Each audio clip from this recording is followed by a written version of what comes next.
So much clearness. Vaishali ma'am, are you there? Yes, Nehal ma'am. Yeah, there's a slight issue with the audio. I'm there. So the stage is all yours, ma'am. Hello. Yeah, there's a little issue with the video, so I think I'll just start off.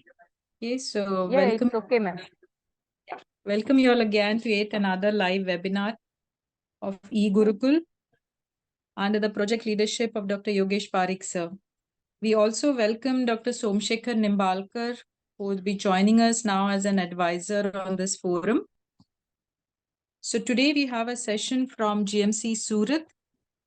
We have the presenter, Dr. Anna Roy, who will be presenting a case, CNS case, under mentorship of Dr. Khushbu Chowdhury, who's an assistant professor at GMC Surat.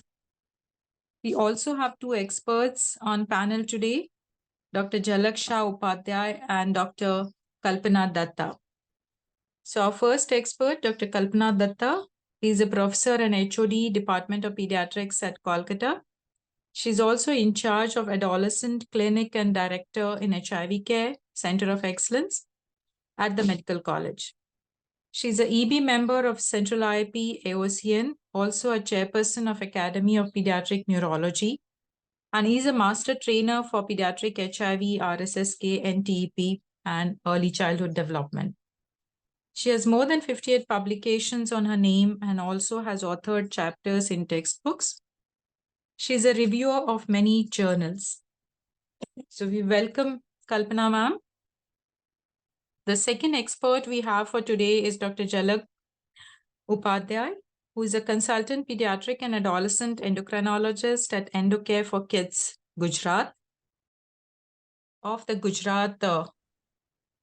She's also a joint secretary for IMA Rajkot, an EB member of Gujarat Academy of Pediatrics. She also has publications and is a reviewer for national and international journals. So we welcome both our experts, Dr. Kalpana Datta and Dr. Jhalak Shah. We also welcome our own Dr. Baldev Prajapati sir.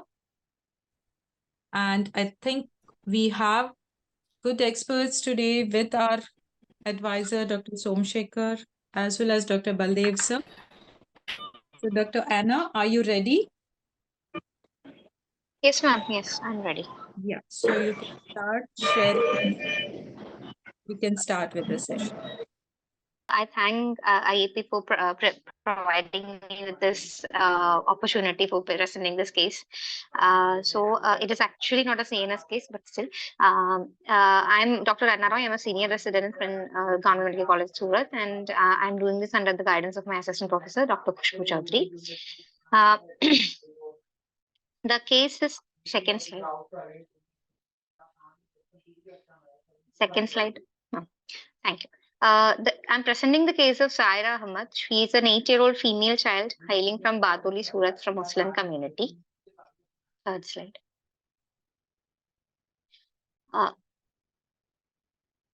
The presenting complaint: child is unable to walk properly. Informant is her mother and she is reliable.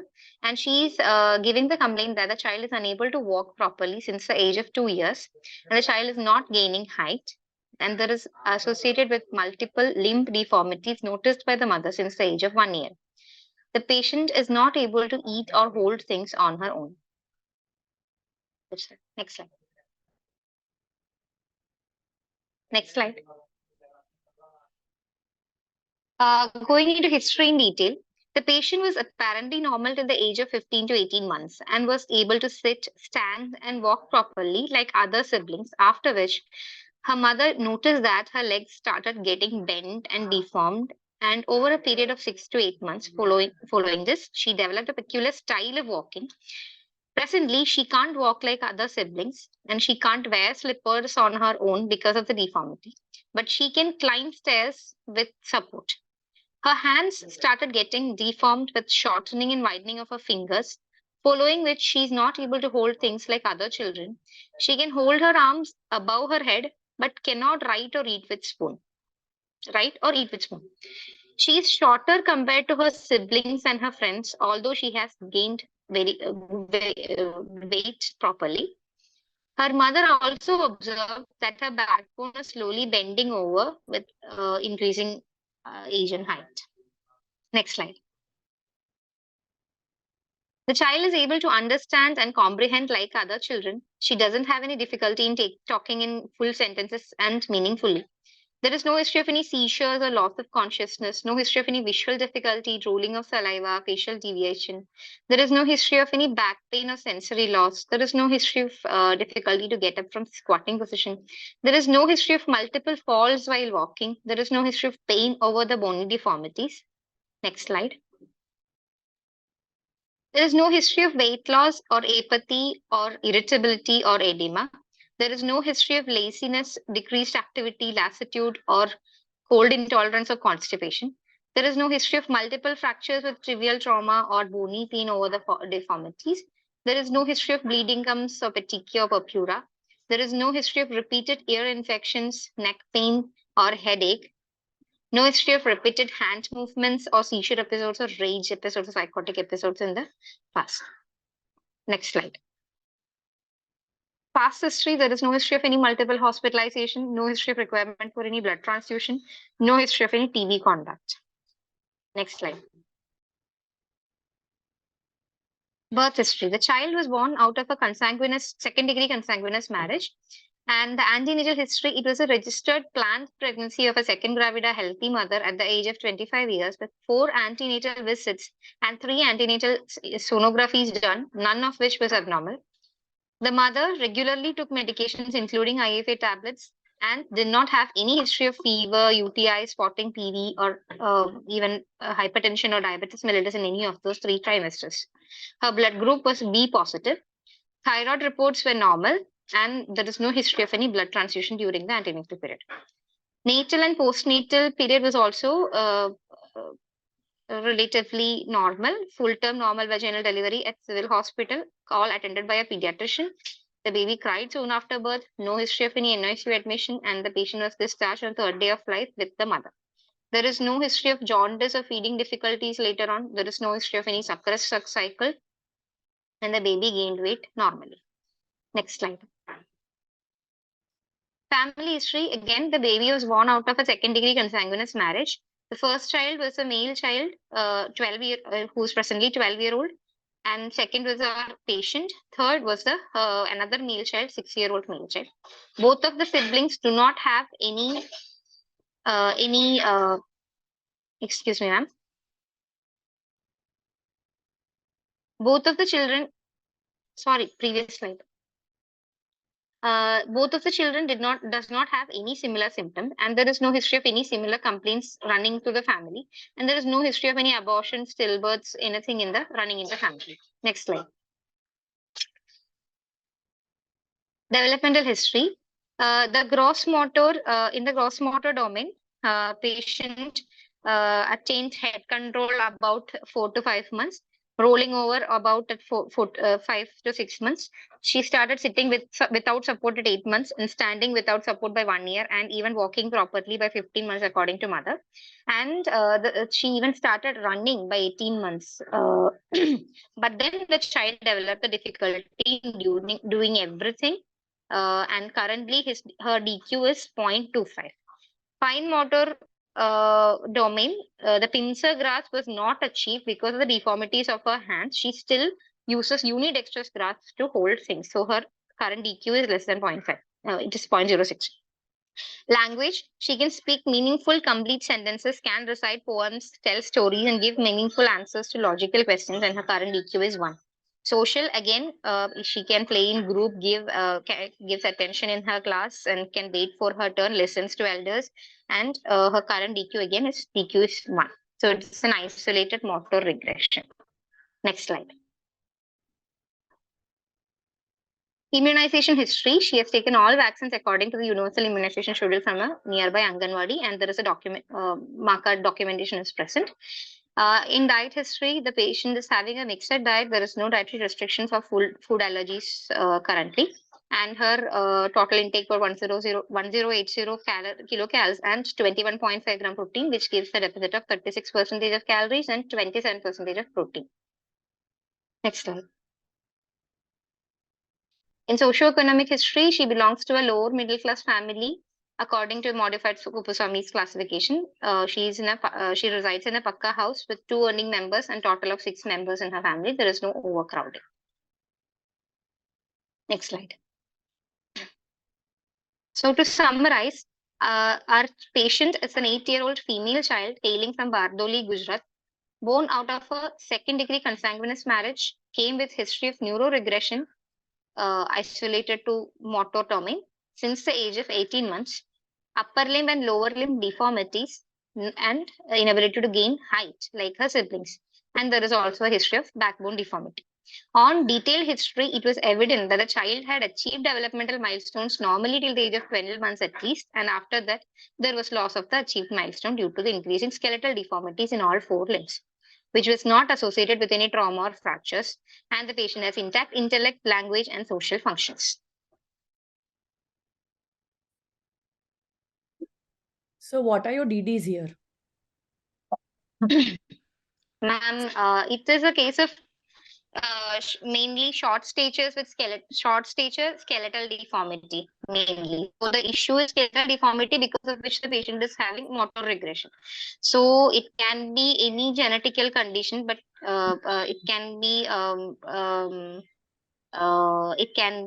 short stature can be because of hypothyroidism, it can be because of achondroplasia, it can be because of mucopolysaccharidosis, osteopetrosis, fibrous dysplasia.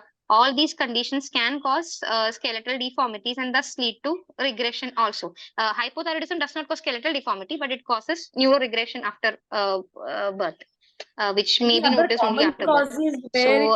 The common causes where you will have short stature and bony deformities with motor Yes, delay. Isolated motor delay can also be seen in vitamin D3 deficiency rickets. Again, Correct. skeletal Correct. deformities can be seen. So there will be history of poor weight gain, and sometimes there will be poor weight gain history also, and short stature can be present because of that. No weight gain we may or may not find. Okay. But yes, short stature and skeletal deformities we may see. Now tell me, what is the usual age of presentation for nutritional rickets, if I say? Nutritional rickets, we have seen usually it is in 1.5 months, after 6 months of age. Yes. So it will be somewhere around 6 to 12 months or 18 months.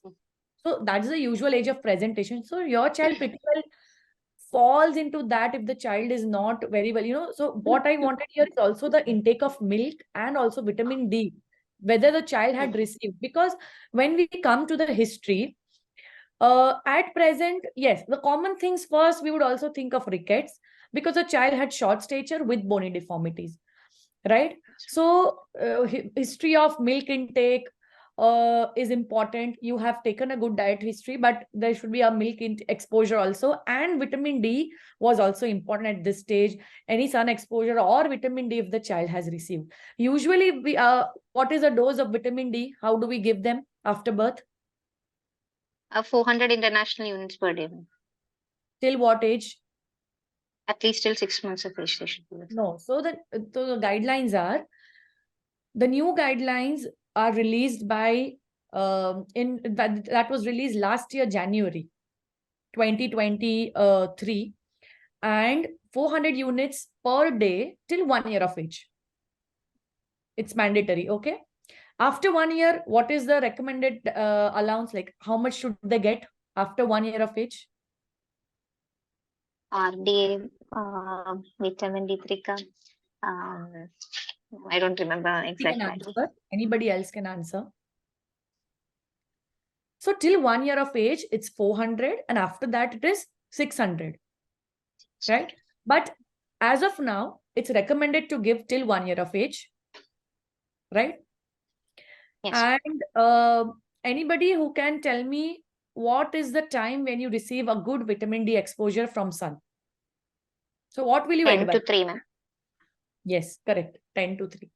And see, it also depends on the season, like what is the temperature like, and what season are you in, and the latitude, and how much time do you sit, what are the areas covered. A lot of things it depends on for the sun exposure, right, to get a good adequate amount of vitamin D. So now coming to rickets, tell me, what do you find in rickets?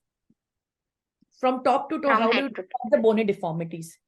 From head to toe, ma'am, there will be in the skull, there will be craniotabes or ping pong skull and frontal bossing. Frontal bossing is most commonly seen. And then we have in the chest, we have it can be pectus carinatum or pectus excavatum, pigeon chest can be seen, and there can be Harrison sulcus, there can be rickety rosary, and then we have a protruding abdomen will be seen because of the generalized tone decreased, and then we'll have in bones, in hands and legs, you can see in legs we can see bowing of legs or knock knees or Winstrup deformity, and widening of wrist, and even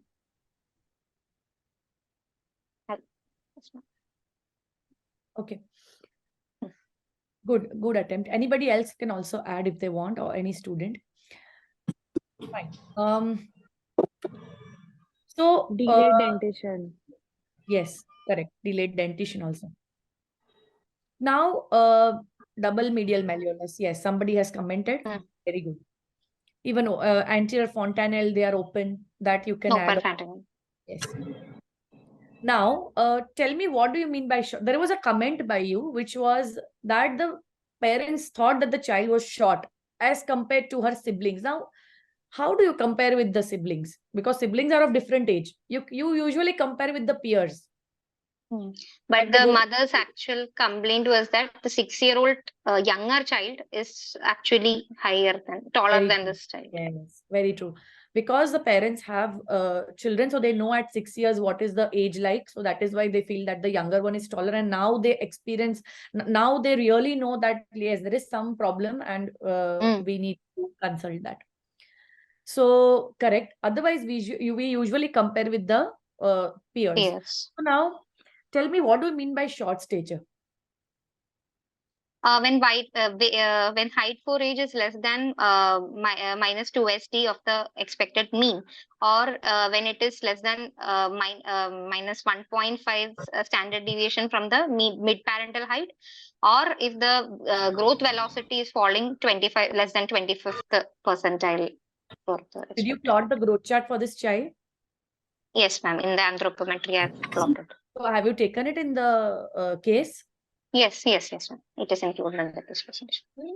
Fine. And so either on the growth chart, it falls less than 3rd centile, or what you said was right. So have you calculated the standard deviations also for this child? Yes, ma'am. Yes. Fine. So we can. Kalpana ma'am, any comments? Yeah. First of all, I would like to thank the Gujarat Academy for inviting me, and thanks to Dr. Nehal, Dr. Parikh sir for giving me this opportunity, and Dr. Vaishali for her kind words. So what is your chief complaint? Let me know. First, you tell me your chief complaint.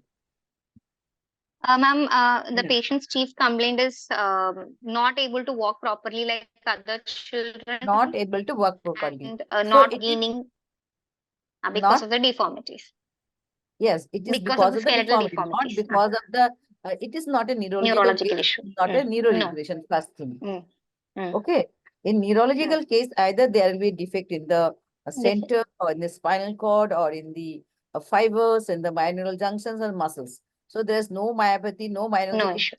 Because the bony deformity that is hindering him her to walk properly. Okay. So it is not a neuroregression.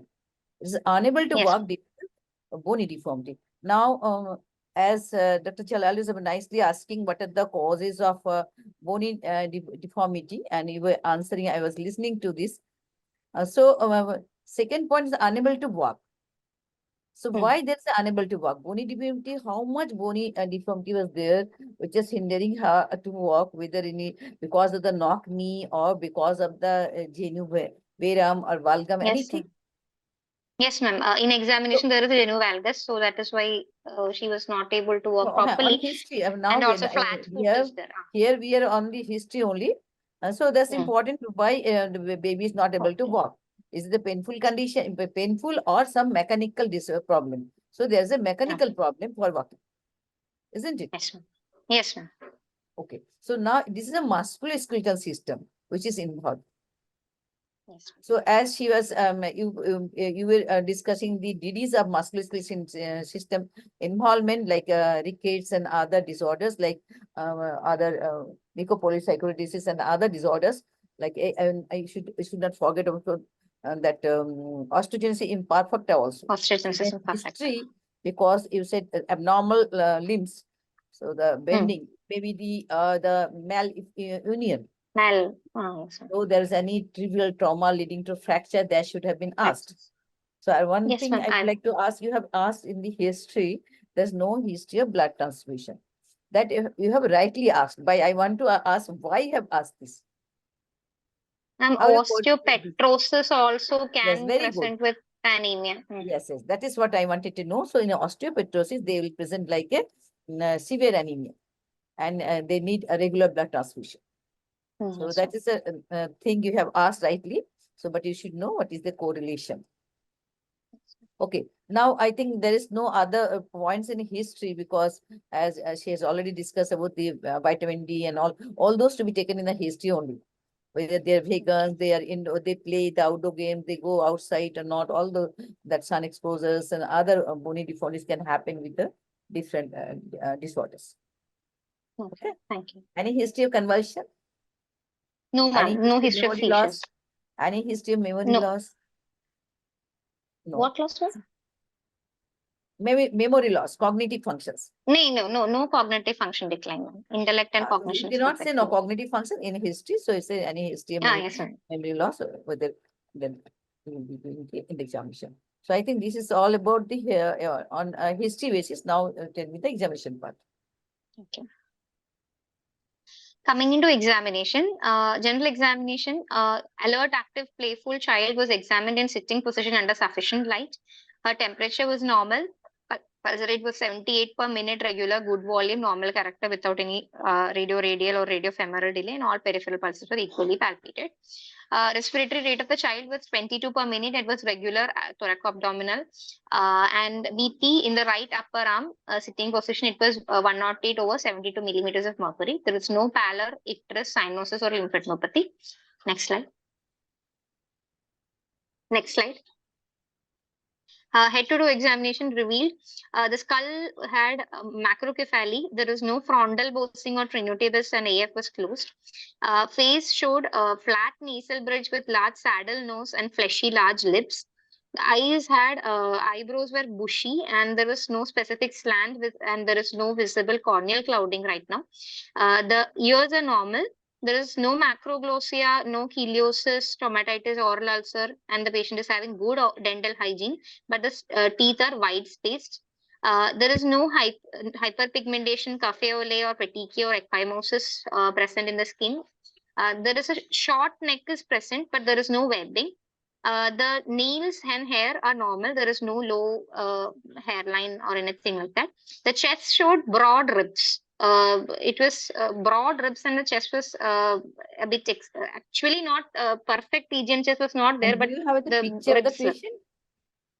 Yes, not a. There is a picture, but it doesn't show the chest. I'm sorry, I didn't undress her. I just took a photo of her. Okay.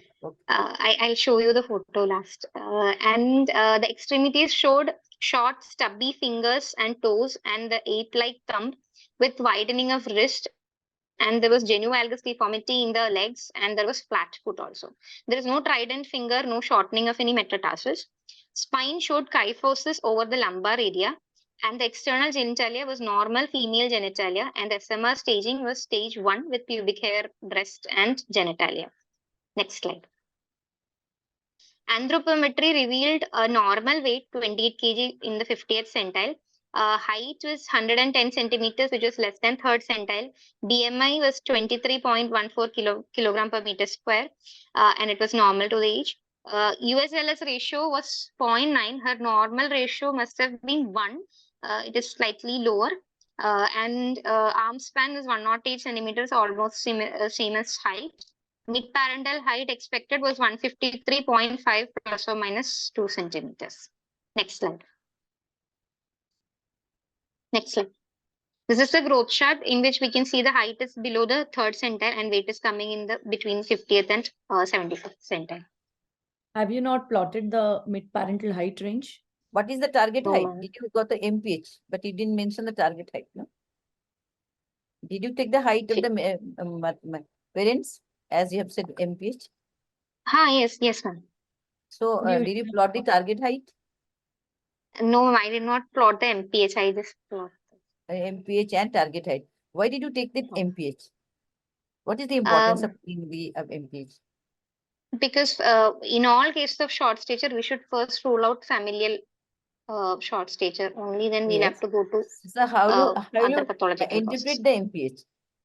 We have to plot it in a graph so that when we extrapolate the graph of the baby, if it is No. So not reaching only the the expected, MPH, you have to plot the target height plot also. the graph. Yes, ma'am. Yes. Sorry. You have to draw the Yeah. that chart, plot the chart height for A's and all, width for A's and all, then the MPH and then the target height. And if you have taken the more than 2 times, if you have seen the patient twice or thrice, then it would have been better.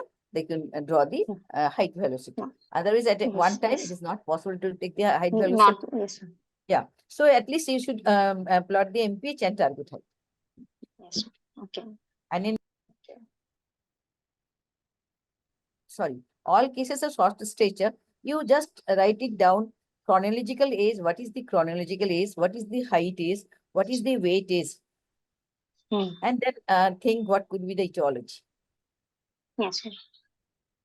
And in this particular patient, you should have taken the limb length also. The span Yes. because this is skeletal deformity. In case, usually we don't take when it is not a skeletal deformity. Huh?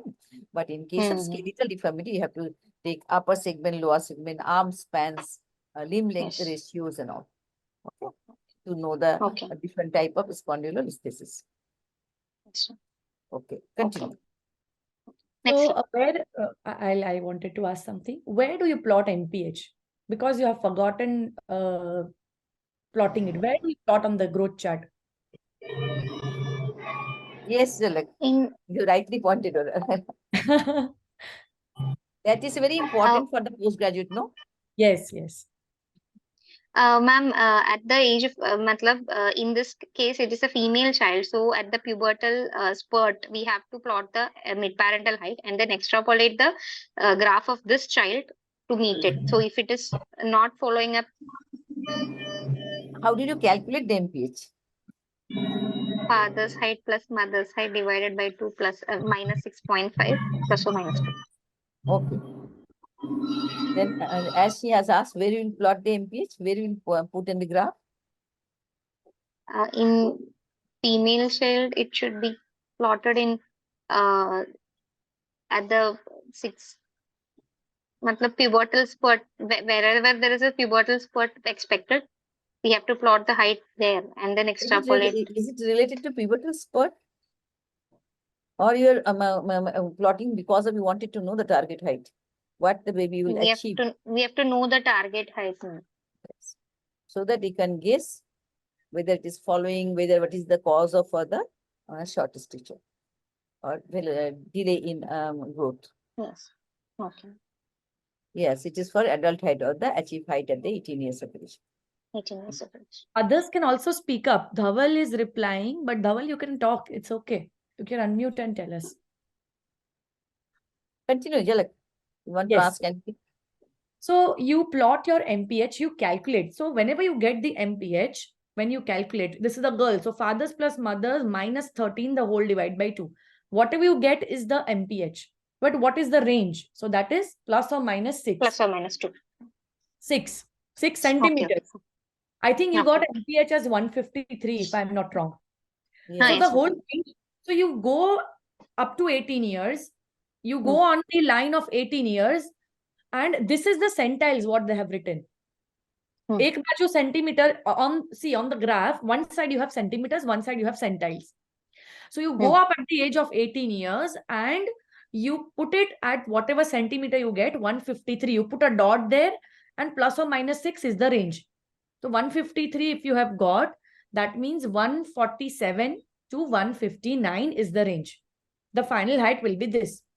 So that the whole range you have to plot it at 18 years and the child should fall between those lines.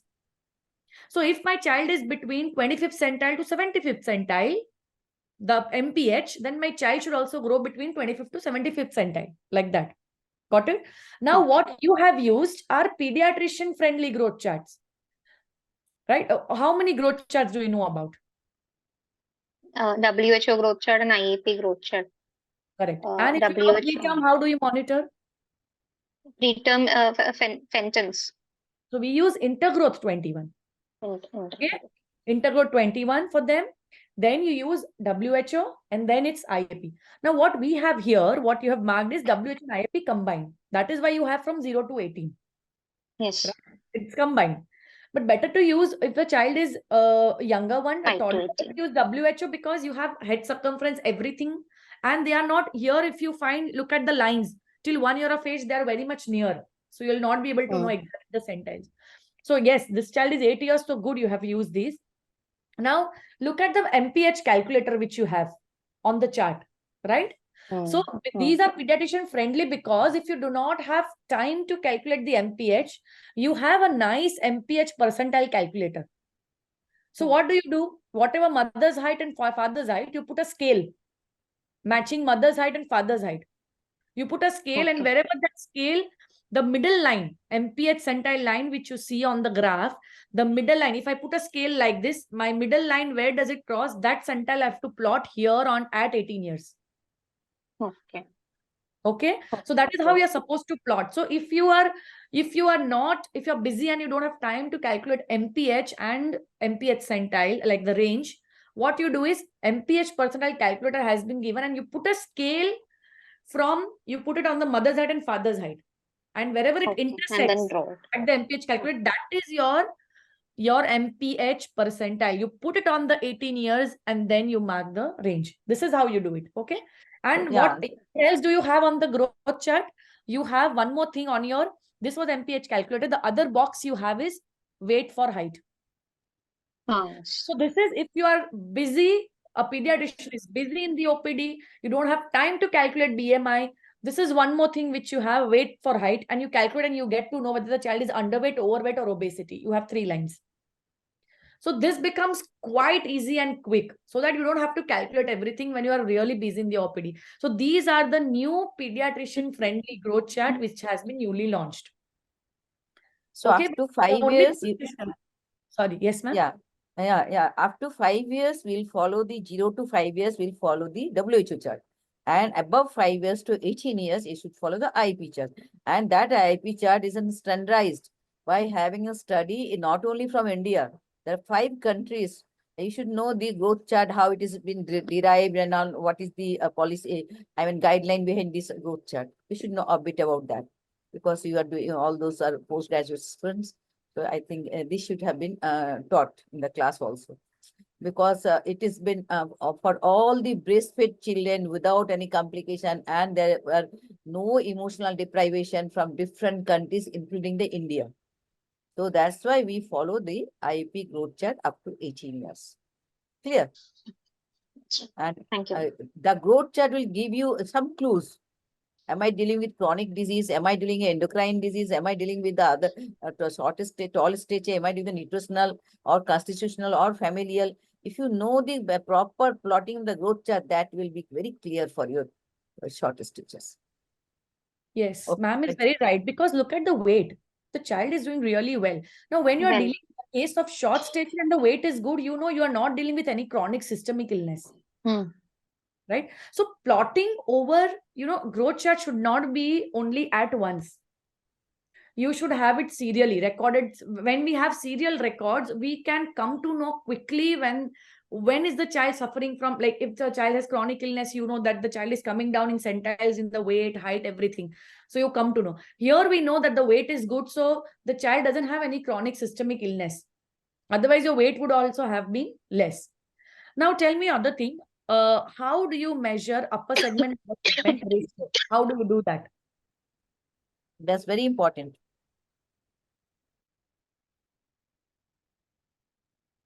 Anna, anybody else? Yes. Yes, anyone, not only Anna, anyone can answer. Dhaval, we had Dhaval who was answering.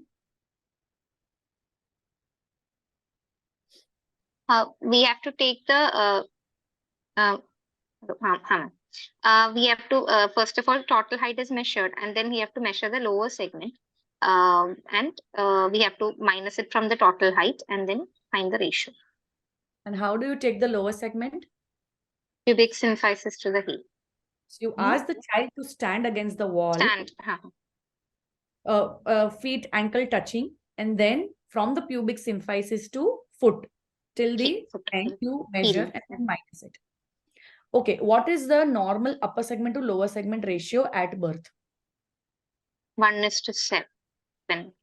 Yes. And when do you expect it to become 1? 1:1? 6 years, 7 years, 7 years, no, 6 years. 7 to 9 years. Yes. Sorry. Yes. So now when you have calculated, tell me what is the significance of upper segment, lower segment ratio? So you come to know about the disproportionate short stature. Disproportionate short. So what did you find in your child? It's actually low, ma'am. USLS ratio is 0.9 in this child, and she is 8-year-old. It should have been 1. So it is slightly low. So what do you So suggest? If you have low upper segment to lower segment ratio, what does it mean? it is short trunk dwarfism. Correct. Upper segment is lower than smaller one. Any examples for short trunk? Mucopolysaccharidosis. And short limb dwarfism, any examples, you know? Achondroplasia. Yes, good. Okay. So you also have upper segment, lower segment growth charts for them also to plot it so that you come to know. And even the values, it's 1.7:1 at birth, and then by 0.1 it decreases, and around 8 to 10 years it's around 1, like that. And then you have your limbs are taller than, like that it goes, right? Yes, Kalpana ma'am, any comments? Yeah. No. So anthropometry must be plotted very nicely, and that will give you lots of clues of the etiology. You make a habit. Okay, next, continue. Next slide. Mona Lisa, next slide. You said macrocephaly. Is there any shape? You said the size. What about the shape? Shape, ma'am, the patient, actually, she doesn't have any frontal bossing. She's having horse faces in general. She No, has shape of the large, head. I mean to say shape of the head. You said size no of the head. specific shape. No And specific you always shape, ma'am. mention the anterior fontanelle. Though 8 years, Sorry. but it should, because you are dealing with something, sometimes maybe prolonged opening, no? And that will give some clue. Next slide, Mona Lisa. Okay, next, continue. Okay. Coming into systemic examination. Before going to systemic examination, come to the head to toe examination. Just that slide. 2 slides previous. 2 slides previous. Previous 2 slides. Go back. Another? Echo slide. Yes. One more. One more slide. Yes. So with these clinical features, with this dysmorphism, what are the DDs? The patient is having coarse facies and skeletal deformities. So it is usually seen in achondroplasia, mucopolysaccharidosis, and we can even think of osteopetrosis because there is increased thickening of bone as there In in coarse facies. osteopetrosis, you won't have a coarse facing. Coarse facies is not there. You won't be having a coarse facing, huh? And So any in other thing? Any other coarse facing disease without organomegaly, with organomegaly, with convulsion, without convulsion, monocytosis, phagocytosis, and all others. Mucopolysaccharidosis and oligosaccharidosis. Correct. Okay. So these things should be kept in mind, because when we are going for the other examinations and systemic examination, we have to rule out all those things. Yes. Yeah. Thank you. Okay. Continue. 3 slides again. Next. Slide before. Previous slide. Previous. Okay. Systemic examination. On higher function examination, the patient was awake, oriented. We are going for CNS examination in the beginning because on the first look, it is a neuroregression, so that's why I went with CNS. Actually, not Patient is awake, neuroregression. not neuroregression, but I thought Kalpana ma'am told you wait. before this. No, you shouldn't mention it no, neuroregression. it's motor regression only. Motor delay, Yes. delay. No, it is motor It is not a regression. delay also. It is hampering It is mechanical problem hampering. which is hindering heart to walk. It is no regression, no weakness of the muscles. She is having the power of the muscles, but unable to use because of the deformity. That is the mechanical defect. Yes, Okay, not functional defect of the muscles. basically, her entire CNS examination is normal. Higher function, higher mental function is everything is normal. Bowel bladder control is normal. Sensory functions are normal. Next slide. As you are dealing all with now in the back of your mind, it is mucopolysaccharidosis. Yes, Okay, ma'am. am I right? Yes. So Yes, when ma'am. you are examining or taking the history, you have to differentiate the different type of mucopolysaccharidosis because you have to reach a diagnosis. So whether it's a type Yes, ma'am. 1, but type 2 or type 3, type 4, type 5. There's no type 5, I'm sorry. Then type 6, type 7. So there are Six. different varieties. So you have to think, oh, what is the mode of inheritance? X-linked ruled out because she's a female child. Yes, We she's are a female Can you child. tell me, Anna and other Yes, ma'am. postgraduate students who are there, what are the conditions where X-linked recessive disorders can happen in a female child? Dominant conditions like Rett syndrome, where you have So, X-linked that is the dominant X-linked dominant. inheritance. I'm talking X-linked recessive. If it is a mosaicism, if there is mosaicism, no. Come. Ma'am is asking the disorders, which are X-linked recessive. X-linked disease. No, I'm asking X-linked disease can happen in a female child. You know, Acha, we okay. know the X-linked disease cannot happen in a female child, but there are a few rare exceptions, and that should be, you should know that. Anyone? Then Anyone from the audience uniparental also? disomy. One is the Turner syndrome. Turner syndrome. Okay. Okay. 1X. Second is the not monosomy. They are not going to survive. Second is the random inactivation of one of the X chromosome. Lionization. Lion's hypothesis. Lionization. If it is a normal chromosome inactivated, then baby will have a other. And third point is if the father is a diseased person and the mother is a carrier. Because both X's will be defective. And at that particular scenario, the female child will be diseased. But though it's a very rare phenomena, I have not seen for the last 30 years a single case of X-linked disease in a female child, but you should know the causes. There are three causes, Hypothesis. whatever defects, which can cause the X-linked disease in a female child. So as she is a female, so which one out of all the mucopolysaccharidosis, which one is the transmitted by X-linked? Hunter. So Hunter is ruled out. Two. Okay. So left is the others. Now again, in which condition you will have that abnormal behavior, hyperactivity, inattention. No, intellectual disability. In Sanfilippo. Type 3. So Hmm. type 3. So you have to That is check not that the baby is having behavioral abnormal. While examining the higher functions, you have to check all those things. The higher functions, what are the things you check? A, B, C, D, appearance, behavior, communication, consciousness, all those things. Higher functions. Similarly here, because keeping in mind, because you are dealing with the mucopolysaccharidosis, what could be the possibility? You have to direct your examination point in that part. So you always check the behavioral problems here. And there are other conditions where there will be intellectual disability or mental retardation. What are this mucopolysaccharidosis where there will be mental retardation? Rather, in which country there won't be any mental retardation? Mortulami, and she does not have intellectual disability. So and even milder forms of Hunter does not have. Milder form of Hunter, Mortius, and a she. Okay. And the 6. So these three won't have a mental retardation. And your patient is not having mental retardation. Not having retardation. Okay. Now, among 3, where will we have the dysmorphism? Dysmorphism is in not in Mortius. Not in Mortius. All except Mortius. Yes, even sometimes she is so normal, so minimally deformed, you can think as a normal child, but there is some dysmorphism. So in that way, that the child is having so morqueous out. Okay. In morqueous, you have a normal intellectual, no visceromegaly, no contracture, and there Not will much be more special features. Yes, ma'am. intellectual disability won't be there. So you, Mostly in your, lax joint and skeletal issues, right, ma'am? In Skeletal yes, deformities. yes. And corneal clouding also. Yes. You can get mild corneal clouding, and mild visceromegaly might be there, very rare, but might be there, not as huge as in case of Hurler Hunter.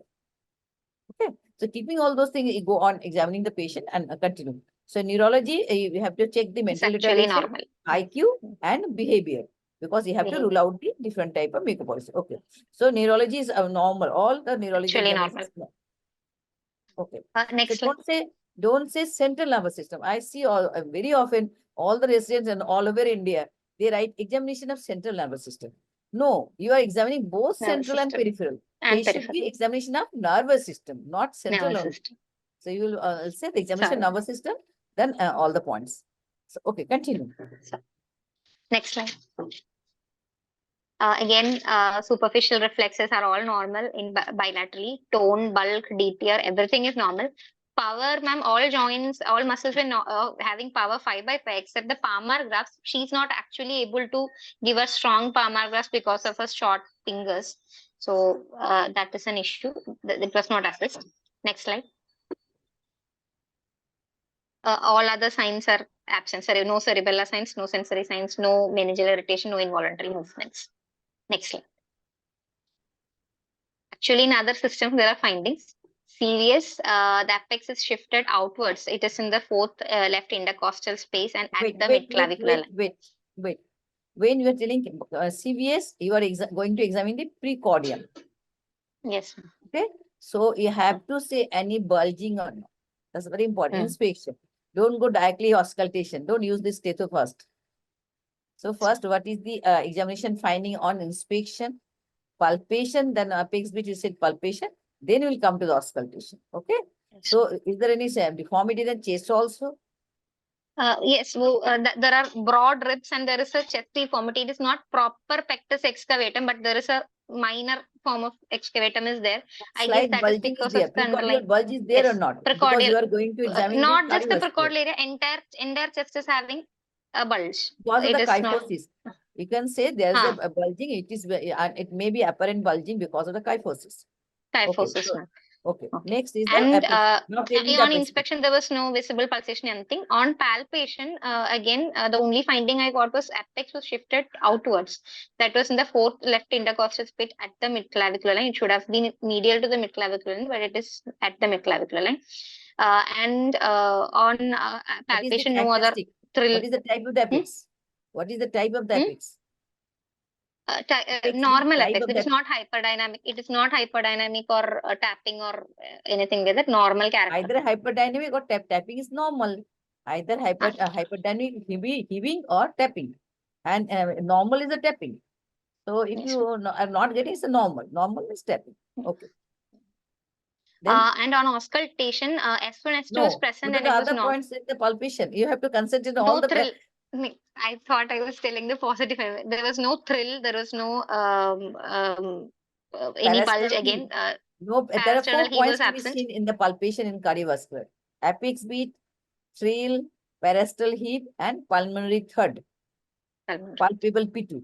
So you have to mention there is no palpable P2, no heaving, and no thrill. Apex beat is there. Okay, now come to the auscultation. Auscultation. On auscultation, ma'am, S1, S2 was present in all four areas of auscultation and they were normal.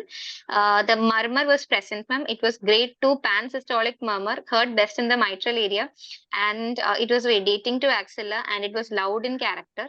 And there was no S3 gallop, there was no JVP elevation, ma'am. I forgot to mention it in the inspection.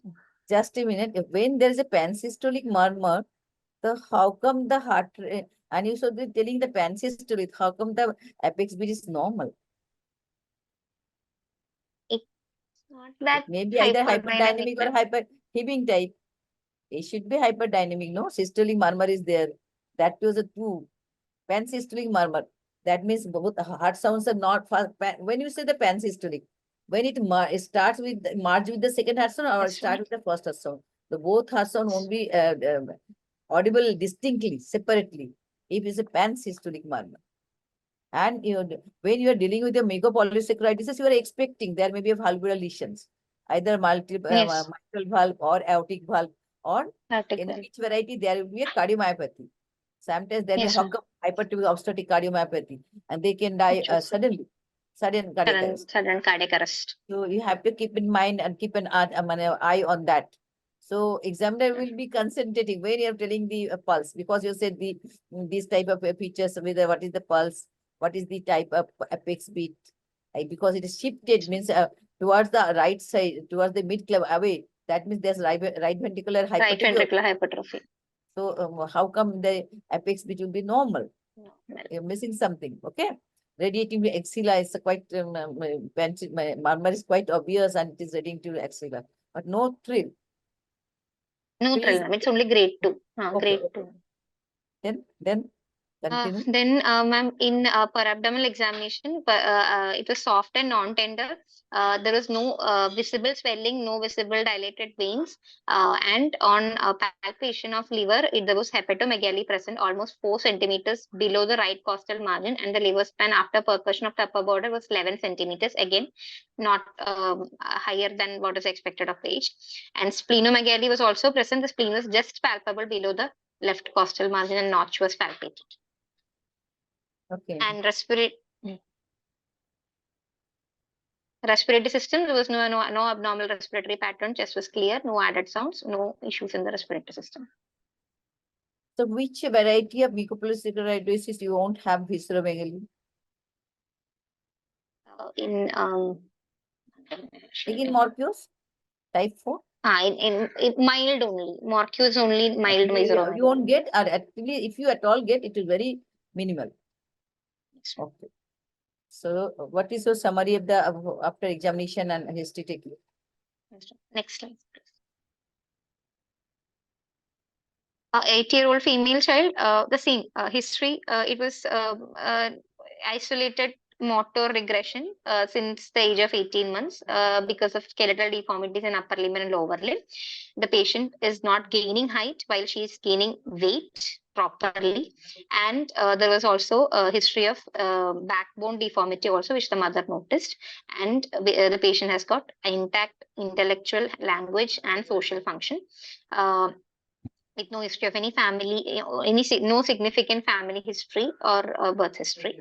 And on examination, the patient had post-facial features with kyphosis, with short stature, with the skeletal deformities like short stubby fingers and toes, and widening and bending of wrist, and genu valgus deformity and flat foot.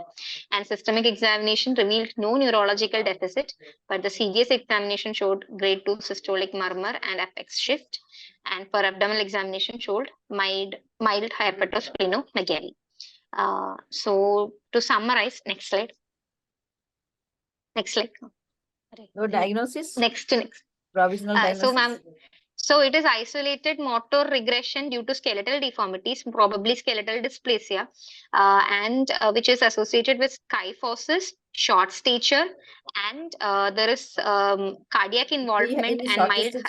In the diagnosis, you have to say disproportionate short stature.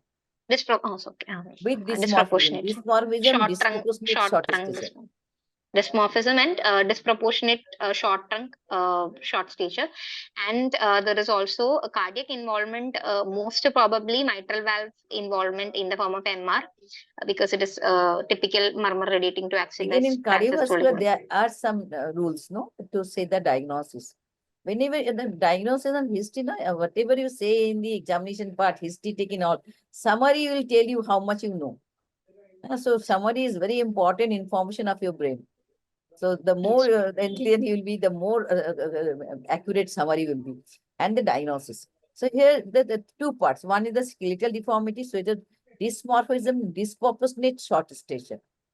When you classify the short stature, do the way proportionate dysmorphism without dysmorphism. In case of dysmorphism, again we go for the organomegaly without organomegaly, neurological involvement without neurological involvement, corneal clouding without. This type we do go on doing the differential diagnosis. Along with you have a cardiovascular, and that too also there are few points to be always mentioned in cardiovascular. First, the anatomical lesion. So what do you think the anatomical lesion is? It is a mitral valve Mitral valve. regurgitation, maybe prolapse. In case of usually in mucopolysaccharidosis, when there is a prolapse, the radiation is towards the upward, not towards the axillum. So it is not a prolapse from your finding. It is mitral regurgitation because of the valve defect. So you said the anatomical lesion. So it is a acquired or congenital. What do you think? Lesion is Acquired, acquired no. or congenital? Mostly acquired, because at the birth there is no history of any No, it is cycle acquired or primary- cyanotic episode. Acquired acyanotic heart disease with most probably mitral regurgitation. Mitral regurgitation. In a compensated heart means there's no Heart. features of congestive No cardiac failure. failure without any evidence of infective endocarditis Infected in a endocarditis. sinus rhythm with normal pulmonary blood flow. Right. So when you say the cardiovascular diagnosis, these 6-7 points is very important. Clear? Like in neurology, you have a 5 steps: step 1, step 2, step 3, step 4, step 5. Anatomical. Similarly, here also. Then only your diagnosis will be clear. Yes, ma'am. Then you do the DDs. After telling this, then you do the DDs. What could be the mucopolysaccharidosis, monocytosis, fucocytosis, and as she was talking about the rickets, hypothyroidism will be there also in differential diagnosis. Now, how will you differentiate the hypothyroidism? Then you have to say the points. Musculoskeletal deformity. Yes. Okay, Dr. Jalak, you can ask. Then again, I will ask. No, we can go ahead. Yes. Yes, yes. So now you have got one dysmorphemic, disproportionate short stature. Forget about the mitral regurgitation, because you know it can happen in connective tissue disorders, mucopolysaccharidosis, and many diseases. So what could the possibility? How will you proceed? Proceed for the investigation. For your Investigations, ma'am. First of all, as this is a case of short stature, we should estimate bone age. very good. By Yes. What is the bone age in this particular patient? actually it is pending, ma'am. This child actually got admitted a day before yesterday. So Do you have a X-ray, list of the X-ray? no, ma'am. What is the site for bone age? Which X-ray will ask for bone age? If she's 8 years. 8-year-old, so it's shoulder joint will be better. No. So whenever you order for Humerus. bone age, it's always left hand with wrist. That elbow and shoulder you forget. That's not the thing. You also don't look at the carpal bones. That's all outdated. What you do for the bone age is when Challenges. you order for the bone age, it's left hand with the wrist. Okay, and you don't have to rely on the radiologist. So when it comes to our part, like from the pediatric endocrinologist point of view, what I'll say is when you order a bone age, it's X-ray left hand with the wrist. Okay, so the full hands. And then when you order it, there is always a certain method to do it. Once you get What the are the plate, methods? What are the methods? there are different methods where, do you know any method to calculate bone age? Yes, name. Thing other than carpal. No, that's Oh, old. We don't use it anymore. Hmm. So there are many methods, which is called Grulich and Pyle is an older one. Gilson's and Retib, it's a newer one. Some of them may use it. What we use is Tanner and Whitehouse. Tanner and Whitehouse method is little time consuming, where you calculate radio, ulnar, and all the epiphyses, 13 epiphyses, and you see, you calculate and then do it. So it's little time consuming, but it's accurate. And the most the newer method, which is app based, but it's little costlier, so we don't use it, is Bone Expert. Right? We no longer use Bone Expert. What we use nowadays, like Bone Expert is the best. We should use that, but it's not. It's very costly, so not everybody can use it. Right? So what we use is usually Tanner Whitehouse, and you get this bone age app. You can download it and calculate. You look at the bones, you look at each and every epiphysis and calculate it. So you get the exact bone age. This is how you calculate. So it's not about carpal bones, it's not about elbow, shoulder, any child. It's standardized, it's X-ray left hand with wrist. This is what you order, right? So bone age is very important whenever you are looking at a child for short stature. Correct? So what are the condition will get the bone age, delayed bone age with short stature? In constitutional delay, ma'am, bone age will be lesser than chronological age. And in case of if a bone age is more than chronological age in all the endocrine conditions like precocious puberty, there will be fusion of epiphysis earlier than the chronological age. It So won't get if there delayed is in any endocrine condition? Bone is delayed in any endocrine condition? hypothyroidism, Huh? Yes. hypothyroidism, it will be Yes, delayed. that is the commonest one. So always see the bone age if you have a short stature, because they might present with the short stature without any other features also. So depending on the level of hormone and all. So always go for the bone age. Okay, after bone age, what investigation will do? After bone age, in this case, after bone age, we have to go for ophthalmological evaluation because we have to find out which modifier. So we have to look for corneal clouding. So if the corneal clouding is absent, we can go for Hunter. You should mostly this cannot be Hunter, but still we should look for corneal clouding and other findings in the eyes. And then we should do a detailed ENT evaluation also, because in achondroplasia and all, if we are thinking about achondroplasia, but actually not now, but still if it is ENT evaluation for recurrent Not only on ASO, MSCs, achondroplasia, any mucopolysaccharidosis can have a deafness. So can always we look. Yeah, Dr. Jalak, yes. Yes. you want to say something? So, yes. If you order a bone age, from bone age, like one hand X-ray is also sufficient to tell you that something is going wrong in this child. So if you order a bone age where you are suspecting mucopolysaccharidosis, if you order a bone age, what abnormalities you will see in the hand X-ray? Yes, because you are going for bone age, but you are getting lots of findings. What Yes. are those? Shortening of metatarsals can be seen. All universal shortening of metatarsals can be seen, that which is why the Yes. patient is having short stubby fingers. Anything And else? What else? Many features. From the hand X-ray only will come to know that we're dealing with a case of mucopolysaccharidosis. What else? What else? What things do you get? Anybody can answer. All the students, nobody is unmuting and answering.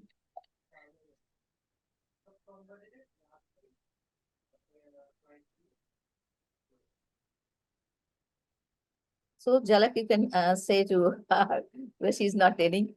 Whatever the phalanges, whatever the carpals, whatever the metacarpals, everything. So when you look at first widening of radius and ulna, you may get a V pointed radius and ulna also. Okay, distal ends of the radius hypoplastic and distal lines with V shape. When you come to metacarpals, they are short. Okay, and there you may also find it again a V shaped or elongated. And the classical thing is bullet. That is what you need to bullet answer. shape. Bullet shape. Okay, that is what you and you will see all the metacarpals. A very classical finding is even the last metacarpal is also quite, last metacarpal, when you see it will be little thin. That will be wide. They are all widened, they are short, and what you see is bullet shaped appearance. So that's very classical. Yeah, in metacarpals, as she said, as Dr. Jalak has said, radius and all, you have V-shaped appearance on the facet. Then the metacarpals, the tapering is toward the proximal end. And with the phalanges, tapering will be toward the distal end. That is very, you have to be very clear. When you're seeing and if you see now the X-ray, it will be very clear. You should have posted the X-rays. We would have discussed on different points. So it's very important to not only the number of carpal bones, not only the number of carpal bones, but also the joining artificial facet of the radius and ulna, metacarpals, carpals, and the phalanges. All the points to be discussed while seeing the X-ray list. Okay. What are the findings in X-ray skull? There will be thickening of calvarium, deepening of sella turcica, and generalized thickening of all. Widening. Widening of sella turcica, thickening of J-shaped. Sometimes it is J-shaped. J-shaped. And thickening of the skull bones. In general, thickening of the skull bones will be there. And that thickening may lead to that conductive deafness. Conductive Not deafness. sensory neural deafness, but conductive. So you have to correlate it, and that will give you the long lasting memory. We correlate while taking the X-rays, and why there's a deafness because of the narrowing. There may be conductive deafness. Okay, what else you'll do? Any Yes, other then exercise? come No, down. we- Like I'm asked you about skull and then hand, and then you come down. Describe all the X-ray findings if you order X-ray. Vertebral, मतलब spine X-ray we have to see, and again bullet shaped What do you order? vertebrae and You order a spine lateral. spine.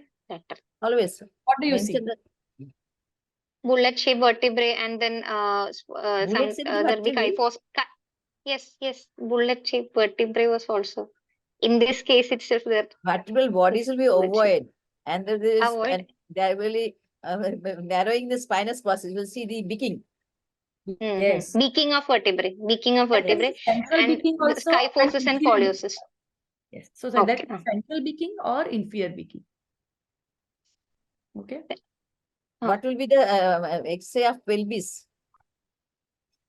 There'll be the ilial crest. Iliac crest will be deep. Iliac crest, widen- iliac wing. Wing Wing. means pankha. So you know iliac wing, हाँ. that will be narrowed down. Narrowed. Towards end it will be narrow. So what will happen that we have a arch in the acetabular arch. We say acetabular arch. Go straighten, that will be straightened. Because of the narrowing, that arch will be abolished. Na- Angle will be obtuse. Yes. Okay. Anything in And that the is chest the very X-ray? characteristic sign. Very characteristic Or- sign. Correct. Or shaped ribs. Ribs or shaped. Or shaped ribs. Yes, broad and or shaped ribs. Or spatula.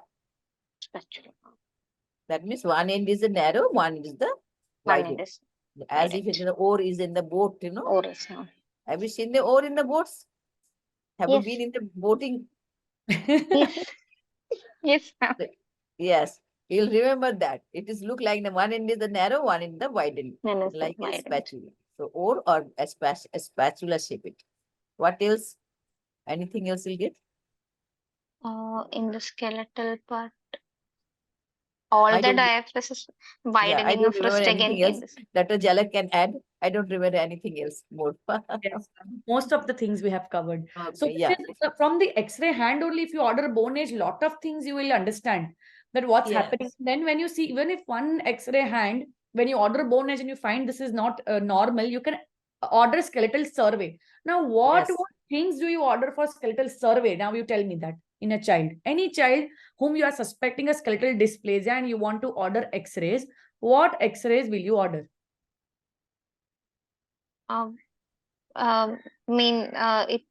It should include a Have to give a list. hand and Lateral, AP, all you have to tell me.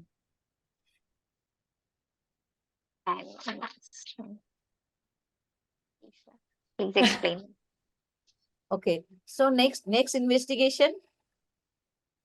Now you have We'll the- have to go for the MRI. radiological features of bony abnormalities are called multiplex dysostosis. What Yes. Dysostosis multiplex. Okay. Huh. So you have got the dysmorphism, you have got the multiplex dysostosis. Now what else? What investigation will go for? As the patient is having cardiac involvement, we should do a crude That is different. You 2D have to echo. diagnose first. Okay. We have to actually do enzyme assay. That is Which possible. not possible. Before that, you can do the urine gag. Urine GAG content can be detected. Urine gag test is very important. Yeah, someone written nicely. Dr. Chinmay Desai has mentioned. Yes, urinary gag. And when you are getting this type of features, dysmorphism with the multiplex dysostosis multiplex and urine gag is absent, how will you interpret? Gag is absent. You are expecting gag will be there. So it may be false negative because there may False be negative. intermittent discharge. First Hmm. condition. Second, it may be not mucopolysaccharidosis, it may be oligosaccharidosis. It may be physiolysis, Physiolysis. manisodosis, Yes. other varieties. So we'll always keep in mind all those things could be possible, mimicking like a mucopolysaccharide. And of course, if the enzyme is available and well and good, you go for directly for enzyme test. Okay. So enzyme test will do. And then evaluation. Now we'll go for the evaluation, cardiac evaluation, pulmonary function evaluation and pulmonary all. function. Yes, ma'am. So anything Uh, other, anything, And she any actually in the 2D echo, she turned out to have MVP and MR. Both were there. That MVP? was that. Yes, MVP and That's- MR was there.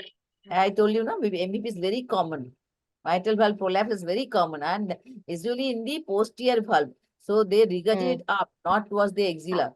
And as Yes. there is a MR, you said, so it is going to the axilla, but you always concentrate upward because of the anterior prolapse.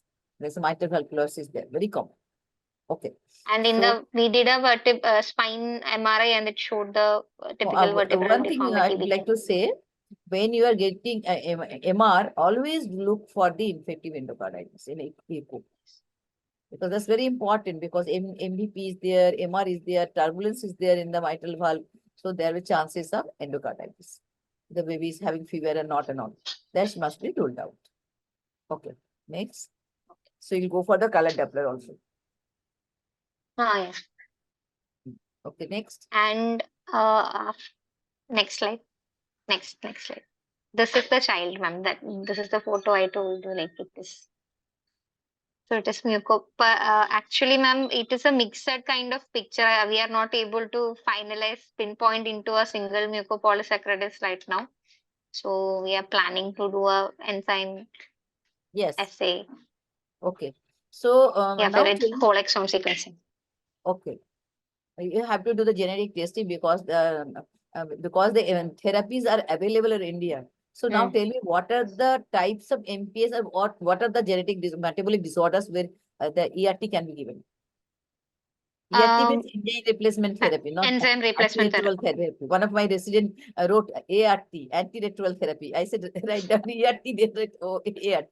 So always I confirm it, it is enzyme replacement therapy, not antiretroviral. Most of the lysosomal storage No, disorders have name. got the That typical cases of Fabry's disease, got one is Fabry, Fabrazyme, second then Gaucher's, Gaucher, Pompe's and Fabry's disease, Pompe. 3. And here MPS type 1, type 2, type 4A and 4. 6. Total 7 metabolic disorders where enzyme replacement therapy is available.